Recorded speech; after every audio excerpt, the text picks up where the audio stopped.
ఈరోజు మిమ్మల్ని అందరినీ చూస్తా ఉంటే వర్షం పడతా ఉంది, కుర్చీలే గొడుగులైనాయి, ఎవరు కదలడం లేదు. ఇది చూస్తే మా బాధ్యత పెరుగుతా ఉంది. ఎంత చేసినా మీ రుణం తీర్చుకోలేము. కానీ ఒకటే నేను కోరుతున్నా, పేదరికం లేని సమాజాన్ని నిర్మాణం చేస్తాం. నేను ఏ పని చేసినా మీకోసమే ఆలోచిస్తా, పేదవాడి కోసమే ఆలోచిస్తా. రెండోది, నేను ఏ ఒక్కరి వాడిని కాదు, మీ అందరి వాడిని.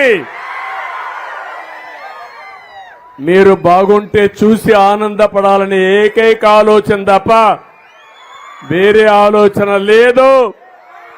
సంపద సృష్టిస్తాం, పేదరికం నిర్మూలన చేస్తాం, మా తమ్ముళ్ళని ప్రపంచంలో అగ్రస్థానంలో పెట్టే బాధ్యత తీసుకుంటాం, రైతులను ఆదుకుంటాం, పేదవాళ్ళకు అండగా ఉంటాం, మా ఆడబిడ్డలకు కూడా న్యాయం చేసే బాధ్యత తీసుకుంటానని మరొక్కసారి అందరికీ హామీ ఇస్తూ, మళ్ళీ ఈరోజు నా సంకల్పం పేదరికం లేని దేశం, పేదరికం లేని రాష్ట్రం, పేదరికం లేని గ్రామం. ఇది సాధించడానికి ఏం చేయాలని ఆలోచిస్తాం. మీరు కూడా పూర్తిగా సహకరించండి. మీరు సహకరిస్తే ఏదనుకున్నా ఒక మంచి సంకల్పం ఉంటే దేవుడు కూడా సహకరిస్తాడు.